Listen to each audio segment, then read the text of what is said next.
Hello students, in this particular module, I am going to talk about the Civil War and the making of socialist society from the chapter The Russian Revolution.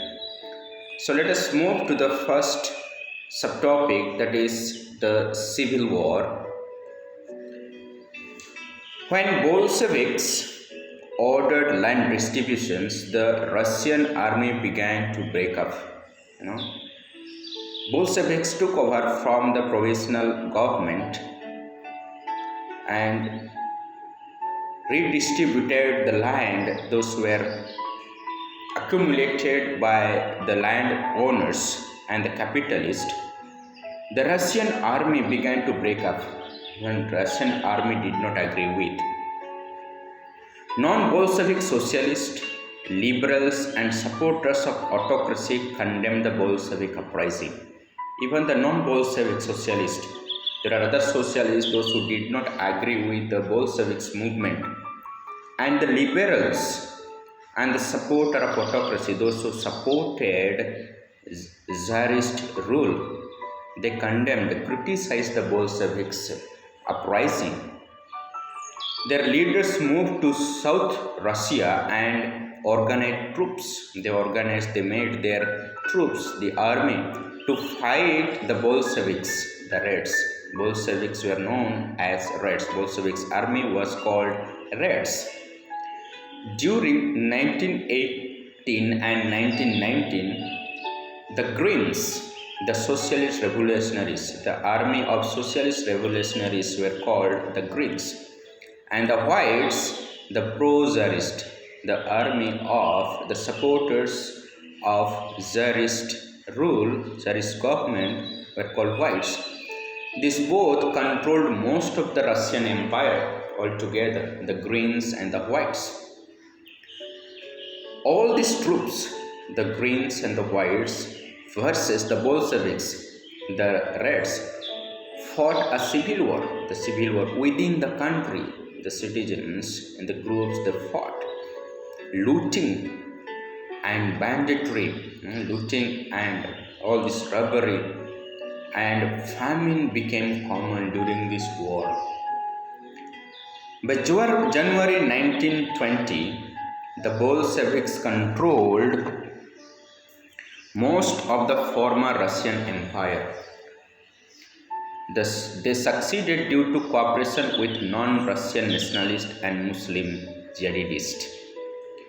Non-Russian nationalists, those were not Russians, those were from out of country, Russia, they had resided in Russia. They supported the Bolsheviks, and the Muslims, the group of the Muslim called jihadists, they supported Bolsheviks. That is how the Bolsheviks controlled almost all former Russian Empire that was ruled by Tsar. Most non-Russian nationalists were given political autonomy, political freedom they were given in Soviet Union, USSR. USSR full form is Union of Soviet Socialist Republics. The state that Bolshevik created from Russian Empire, and Bolsheviks controlled, the Russian Communist Party controlled the Russian Empire and gave this name USSR in December 1922. Let us move to the next subtopic, making a socialist society. After Bolsheviks took over the Tsarist kingdom, a process of centralized planning was introduced. Industries and banks were nationalized. All the industries and banks came under the surveillance of the government. The government controlled it. Peasants cultivated socialist lands that was confiscated from the landowners and the capitalists. Socialists, the Bolsheviks confiscated, took over all the lands that were control accumulated by the landowners. Officials assessed how the economy could work and set targets for a 5-year plan. It is how India also had adopted 5-year plan from Russia. on this basis they made the 5-year plan. So out for 5-year plans, every 5 year the plan, the policy has to be acquired. In this 5-year plan, industrial production increased between 1929 to 1933 by 100% in the case of oil, coal and steel, because the government controlled it and it planned how they can increase the production, and government fixed all the prices of the commodities. An extended schooling system developed. Schools were also developed.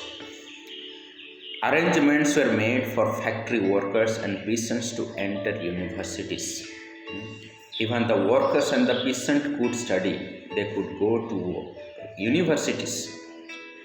Creches or the infirmary or the small clinics, the hospitals were established in factories, so to give better care for children of women workers in the factories. Cheap public health care was provided. The hospital health care was given very cheap and low price by the government. Model living quarters were set up for workers.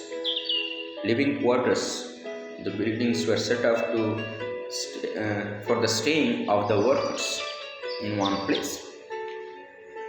Rapid construction led to poor working condition because of all these living quarters setting up in one place, big buildings, tall building. Now so much of constructions took place. Because of this, people living in one place together, working condition were very poor. Thank you. If you don't understand, you can clarify in the class.